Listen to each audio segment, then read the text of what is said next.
Cleaning house, dude. Cleaning house. Doing fourth, fifth, sixth step work in the big book. 7, 8, 9 is when we it kind of flows from the internal work, but it's separated out in the big book. When we go and we make amends to people we've harmed, list everyone we've harmed and go make amends to them. The 4, 5, 6 is a little bit more internal, but most of the stuff following that is because of 4, 5, 6. So you have a pretty good foundation. Going through, and I was talking about this in a video last night. I don't know if I'm going to post it because I've kind of rambled all over the place in between Uranus and Chiron and Jupiter themes, the disruptor, and being able to go back and look because of my astrological knowledge now, seeing shit that went wrong, shit that went sideways, like Uranus does, tower moments and things that I did in these past 8 years. Even in my own life, even in recovery, man, even in recovery, we're just humans, dude. We're humans and we're prone to make mistakes. And if we think we're finished, the mistakes start growing exponentially. If we think we're done healing, done changing, done fucking whatever, that's precarious, dude. That's a real precarious place to be in recovery. Anyhow, I've done so much damn work, dude, for so many freaking years, and I'm like over it. But I'm doing some deep dives and seeing like, wow, dude, I really botched things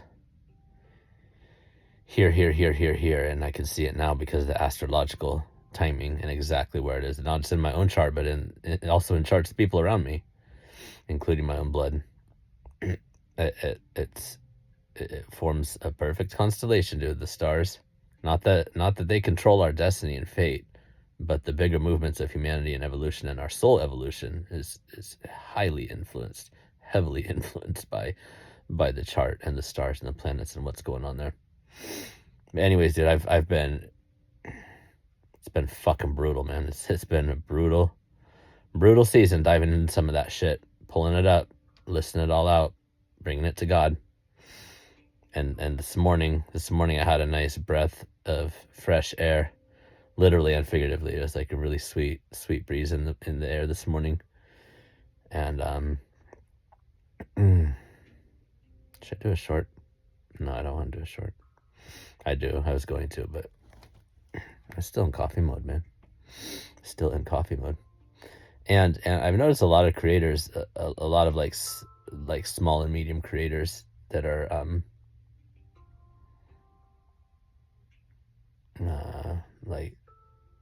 like in the intuitive or like self-development kind of stuff.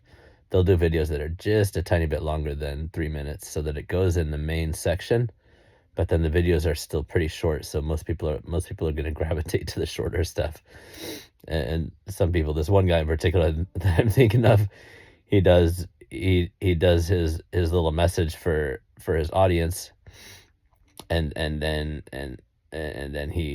he's, because he's a writer too, he says, a little appreciation for everyone that's like bought one of his books or all of them and stuff.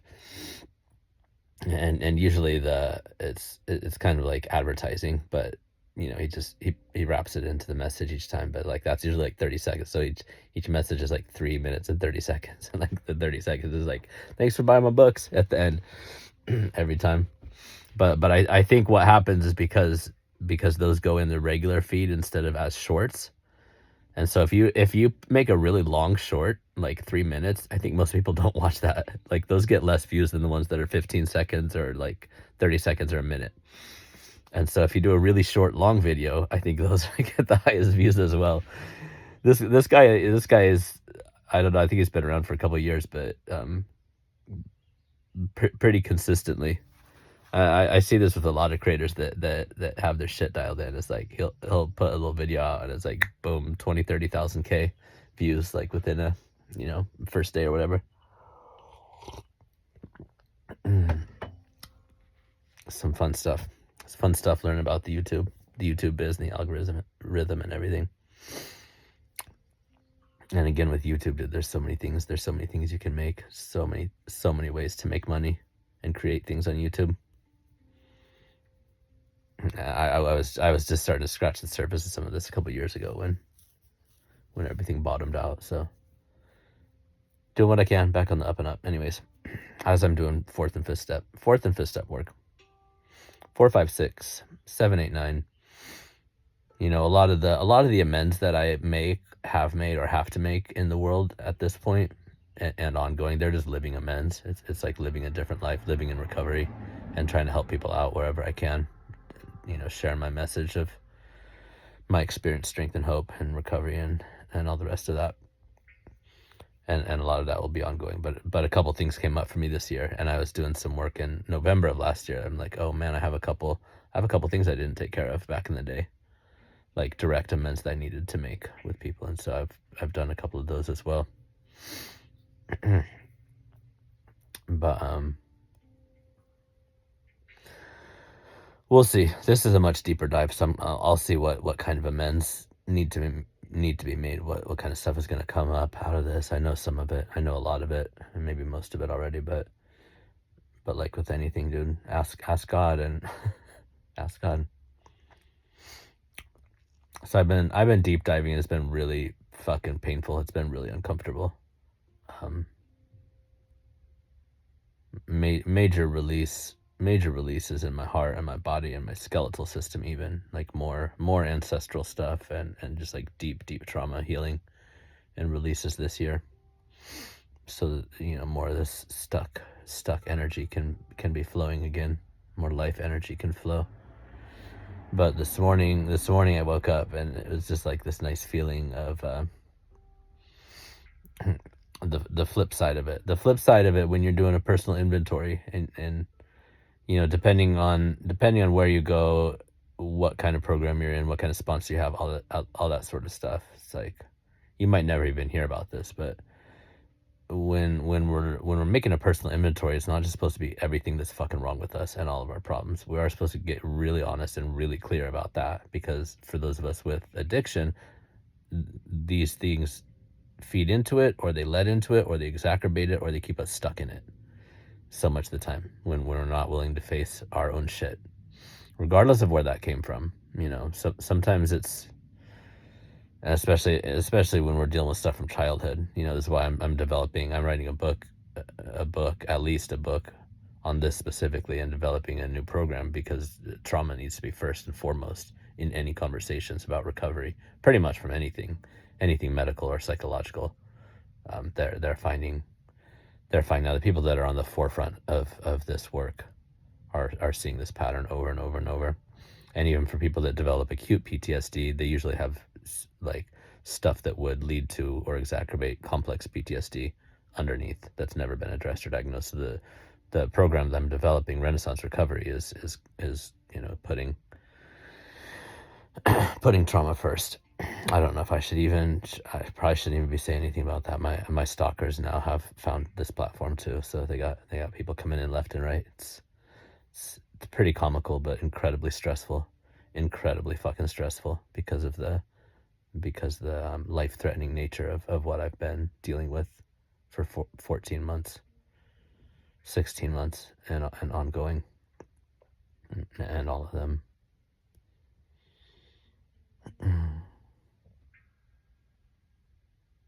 They all know about it, man. It's really, really sick. It's really fucking sick, these people.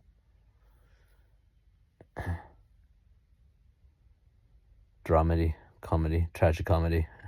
I don't know what you call it, dealing with narcissists, man. You think everyone is so goddamn fucking obsessed with them.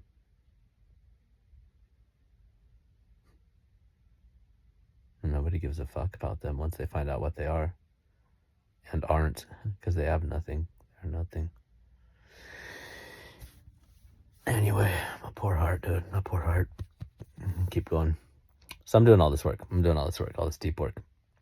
Cleaning house again. Cleaning house. Next level. Cleaning house. What was this last cycle? What was this last Uranus cycle? Uranus in Taurus. And Chiron in Aries. A lot of physical, a lot of like root issues, a lot of like family issues. deep, deep, deep, deep, deep, deep down stuff, dude. Deep down stuff, foundational stuff coming up.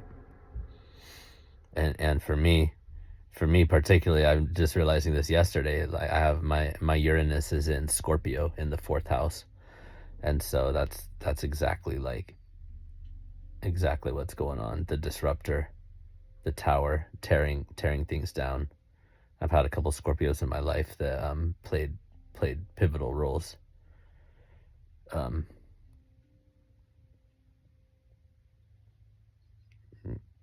In these major transitions, a lot of which is ongoing right now too. It's like learning the astrology, dude. Learning the astrology. It's like, holy crap, dude.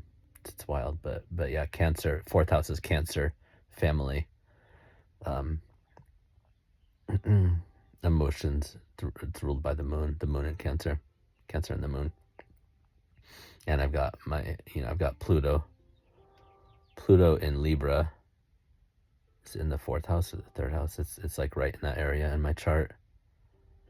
And then my moon is also in like Libra, 11 Libra Scorpio cusp. And so all these energies just amplify. And then I have Jupiter in Cancer in the 12th house, which is Pisces, which is subconscious themes, which is addiction, which is all this different stuff. All these themes that have been like central to my life. Now I learned my astrology. I'm like, wow, there it is. And I'm learning how to do other people's charts as well. And it's like, it makes sense, dude. You can get really, really, really deep, powerful information, soul blueprint, dude. I don't think there's anything more valuable. If you're here, if you're on an evolutionary path in the world. 12 minutes in. I wonder if I can say the actual thing that I started this for. Doing all this deep work. Another massive house cleaning, spiritual house cleaning. Figuring out what kind of fucking amends I'm gonna need to make. And all the other life stuff I'm dealing with too is like, it's intense. But part of this, I'm realizing some of that shit is mine. Some of the reason,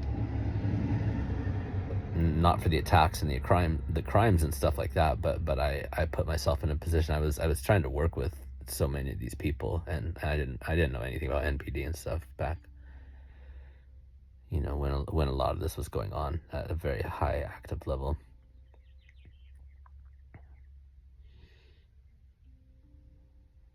It's a lot, dude. But now I'm going back. I'm just looking at my shit, and God is showing me each one of these little spots where it's like, could have done something here, could have done something there, could have done something there. I did something else. It's on me. It's fucking on me. And it's really painful, man. It's really painful. And some of it, a bunch of it actually is related to my fucking stuff that I already did and I already knew about. From my early work in recovery, and hadn't really opened that stuff up for some time and looked at it again. I fell back into a few patterns and habits that were like, that were not the highest version of myself. And nothing like way out there into the realm of like active addiction or anything, but it's the little stuff. It's like the fine-tuning things, and especially it's the emotional patterns. It's the emotional patterns and how we deal with things or don't deal with things, the things that were underneath the addiction in the first place. Saw how some of this stuff, a bunch of this stuff was actually tied in with some of those old patterns that I didn't recognize in the moment. So anyways, it's powerful stuff. Cleaning house and doing step work, but it's really fucking painful. It's really painful, especially when you don't have substances to numb or take the edge off, or like the stuff that we used to do. But those things kept us stuck as well in so many cases. It's painful. It's painful. And this is why most people don't do the work. Most people don't self-reflect. 1444, 144 from the stars. Most people don't do the fucking work. It's too painful. It's too painful to look in the mirror. Regardless of addiction, regardless of anything. And That's why sometimes I really appreciate what a miracle it is to be an addict, to be in recovery, to be an alcoholic. Because if I hadn't been in such excruciating pain, such like facing life or death on a daily basis, and barely making it out so many times, I probably wouldn't be on this path either. It fucking hurts. Especially fucking hurts after like 15 years of chronic illness and having my body like just mangled up back in the day.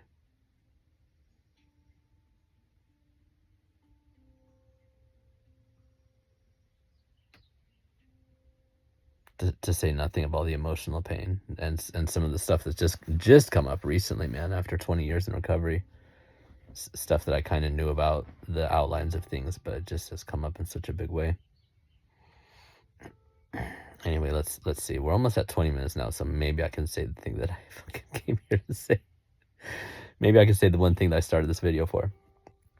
Doing the deep work. Doing the deep work, dude. 4, 5, 6. You can look it up in the 1616. You can look it up in the AA Big Book if you want, or you can send me a message. I love to chat about this stuff. Recovery is the jam, dude. It is the jam. I happen to use the 12-step framework for my life, by and large, but it's not the only one, and it's not something. It doesn't work for everybody, but some version of it is required for adult functioning in the world. If you're not self-aware and you can't clean up your fucking messes, you're a child. Emotionally, you're in the single digits. You're not a teenager even. You're a fucking teenagers learn how to do that shit. And honestly, from what I've seen, from what I can see in the world, and I mean, to say nothing of like the pathological leadership in this country right now and across the decades, most people are operating at and kind of at that level. The emotional intelligence is nearly non-existent. Self-awareness, accountability. These are basic adulting things, man, and almost nobody does it. Almost nobody does it, dude. It's scary. And it doesn't have to be as painful as it has been for me, you know, but most people still don't. They're just not going to do it. They don't want to do it. Which is why it's kind of miraculous being in recovery, because I have to. I had to. I have to. I mean, I could probably have some kind of a life without it, but I don't want that. I don't want that fucking life. And things spiral. For me, things tend to spiral pretty quick. You know, if I pick shit up, then things get messy. Things get real messy. So doing the work, it's painful as fuck. It's uncomfortable as fuck. And this isn't even the whole thing yet. This is just doing it between me and God. When you fucking complete the steps and do the work, you gotta go talk to somebody else about it too. You gotta find a trustworthy human and spill the beans. Ouch. It's another thing that blocks so many people from recovery and growth, dude. And I'm not saying whatever your jam is, dude, you don't have to do the same thing, but in AA and NA and stuff like that, that's where a lot of people stop, dude. A lot of people stop at the 4th step. A lot of people stop at 6. A lot of people stop before 9 gets finished. And then the guilt and shame and resentments and all the other stuff just eats them up and they go back out. Very few people make it. Very few people recover in AA or anywhere else, dude. Once addiction is set in motion, very few people recover.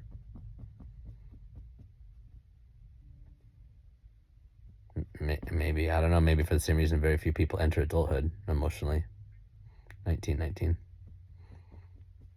It's painful, but for me personally, I'd rather just deal with the pain and like have what's on the other side,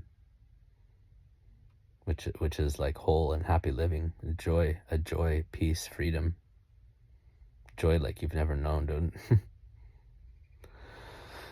It's been a while because of the PTSD and everything I've had to endure in recent years.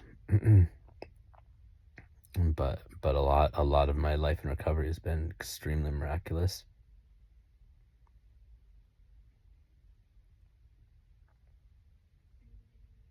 and it can be just something else, dude. It's something else. Story for another time.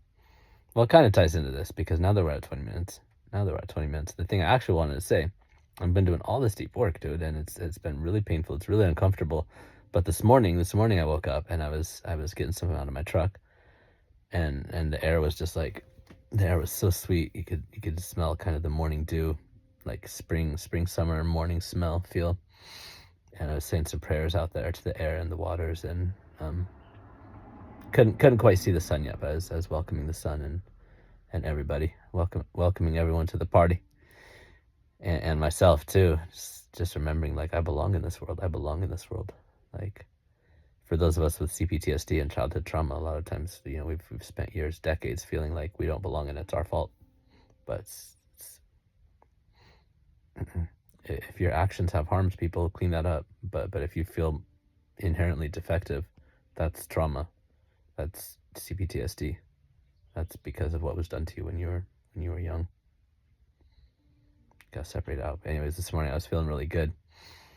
The flip side of doing your inventory, you're not just supposed to list out everything that's fucking wrong with you. You're supposed to do a full inventory. So all the pluses and the minuses, all the good things and the things that are less than spectacular, things that you don't want or want to improve, or whatever the case may be. And again, there's so many ways to do it, but the 12 steps gives a very basic, nice, easy, functional way to go through it. And there's meetings and groups and books for like pretty much anything.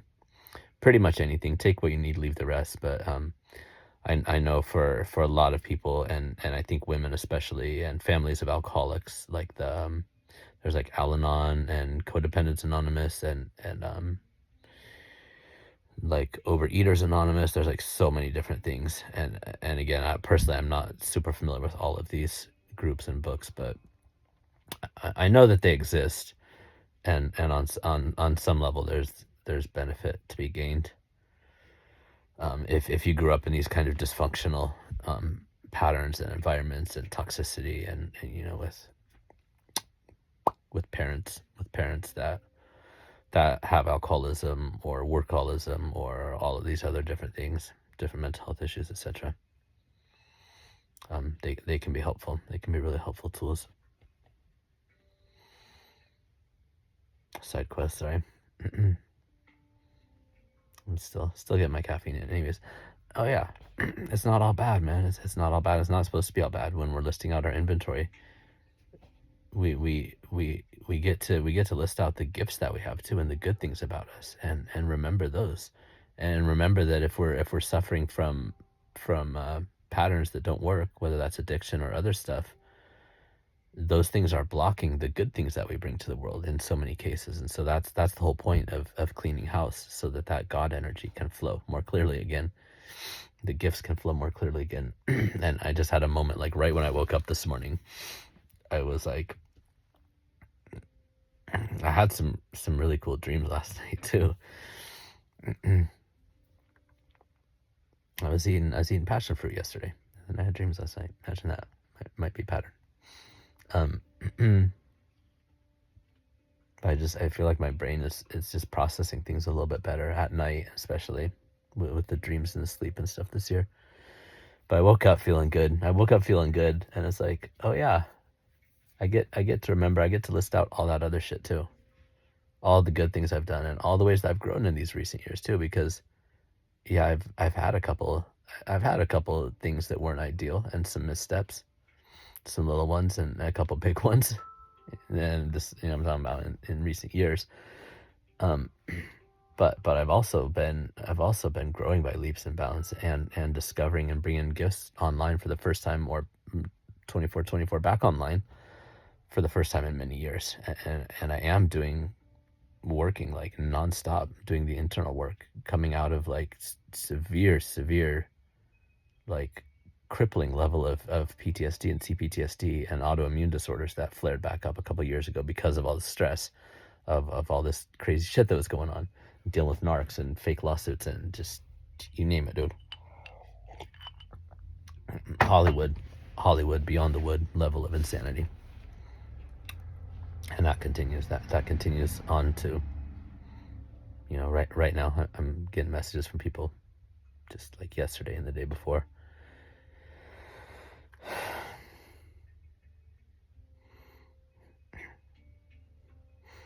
Yeah, they can't figure out how I know as soon as these people open their fucking mouth and the script flips and they try to pretend like, oh, I'm like this and like that. Look at me, voodoo magic, glamour spells. Like I'm like this person and that person. I'm doing all these things that you do. You know, they're trying to copycat and mirror and say they're like this and that and they're in recovery and all these different things. And then they're just like boom, and they turn around and start blasting me with shit from these narcs that's like on the opposite side of the world from actual recovery and doing the actual fucking work. Just another gift from doing this for 20 years. Like, now you know, it's like, okay, good try. Somebody in recovery would never in any fucking in any scenario say any of these things that you just told them to say to me. You can't mirror recovery. You can't fake healing. You can't fake empathy. Especially as a narc when you've been doing it for years and trying to do it against the same person for fucking 10 or 20 years or 30 or 40 years. And the fucking lies and the bullshit just don't work after a certain point, you know? Well, these people can't get it through their fucking heads, man.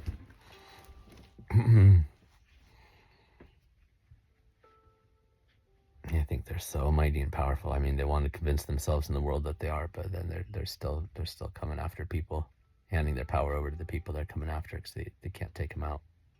Trying to come in every which way except for fucking anything but a fucking adult conversation for these motherfuckers, dude. Anything else in the world but just growing the fuck up and spending 5 minutes in adult conversation.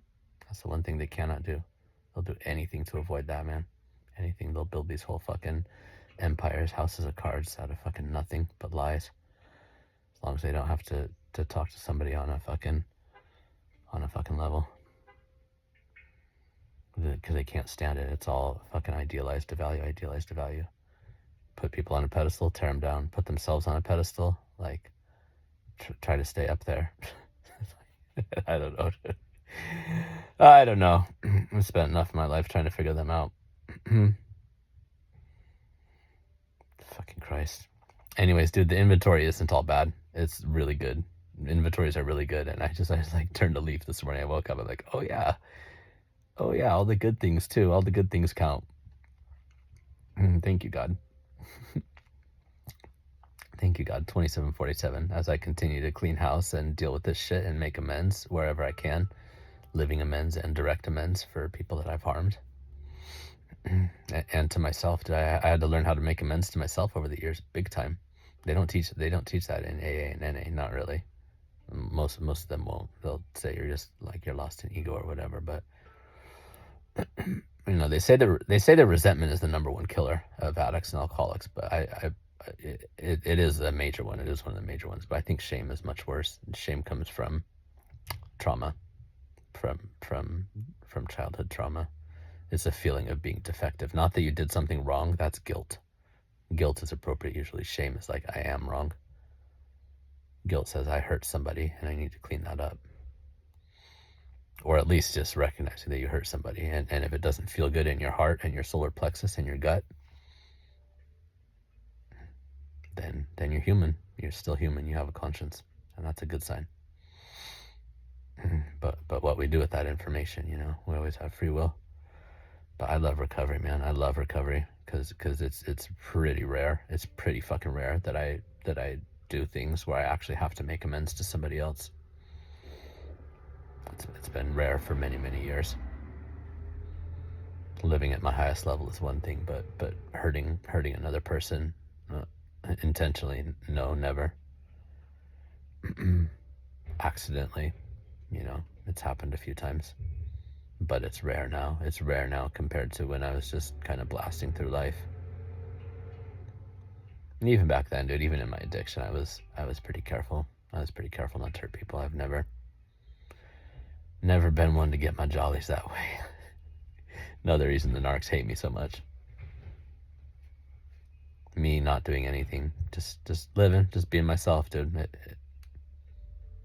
Obviously, it creates excruciating pain for them and for their shadows and the glare that casts on everything. that they do and say and are and try to be.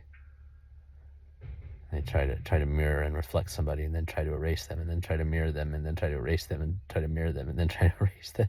It's like, how is that supposed to work, dude? How's that pattern supposed to work long term?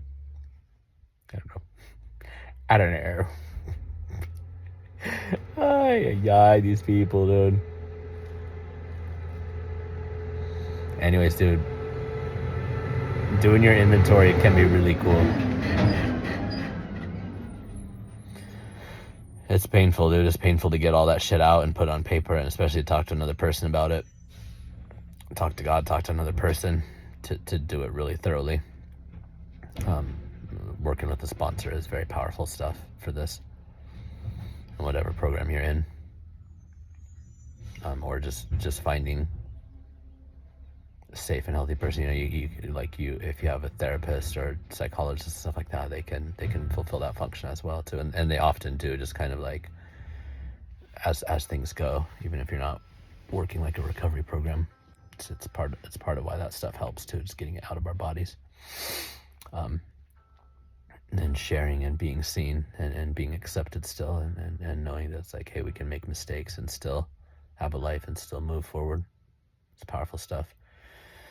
But yeah, it's not all bad, dude. But clearing that shit out so it's not eating at you. And then remembering that I've got all kinds of good qualities too. If you're doing inventory work, don't forget the good stuff, man. It's just as important. And often, I mean, it's way more important in terms of like building an actual life. We can't just focus on what's wrong and the problems. We do have to recognize them and acknowledge them and clean them up and fix them as best we can, so that the good stuff can flow. Whether that's in like terms of emotional stuff or just in the practical, like day-to-day universe.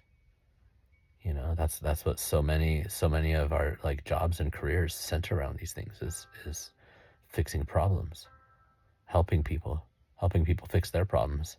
That's what like most of the services and trades and businesses are based on, some form of that.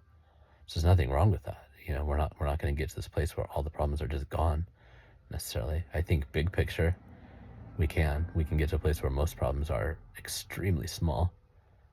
When we create heaven on earth and we have all the resources, there's plenty of resources for everyone, and completely clean power, green economies. People work for like 1 or 2 hours a day if they want to. All of our needs met.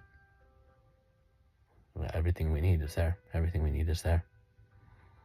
But it's the tail end of industry and empire, and there's a lot of chaos and a lot of mess and a lot of fucking madness still playing out. So, but ultimately, we can have a world that works for everybody. I believe it. I've seen it.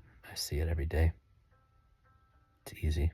It's fucking easy. It's so simple. It's painful.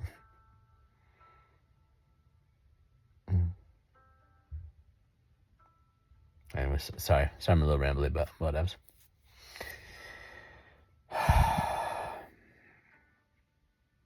The internal work, it can be painful, dude. But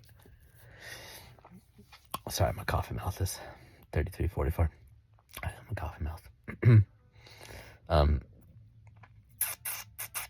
It's not all bad though. It's not supposed to be all bad. But as I had this moment this morning where it's like, because I've been in it the past few weeks.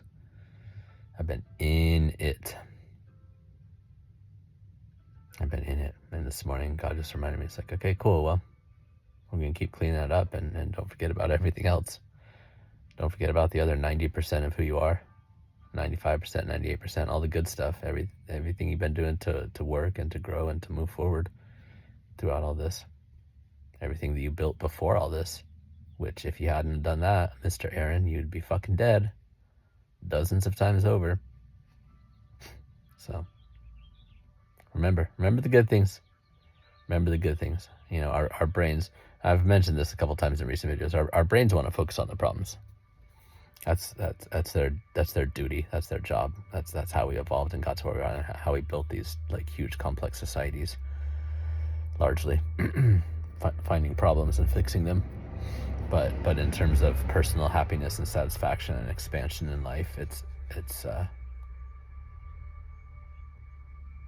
that doesn't work out. Doesn't work out as well. You got to remember like possibilities and expansion and vision and positive stuff as well, not just problems all the freaking time.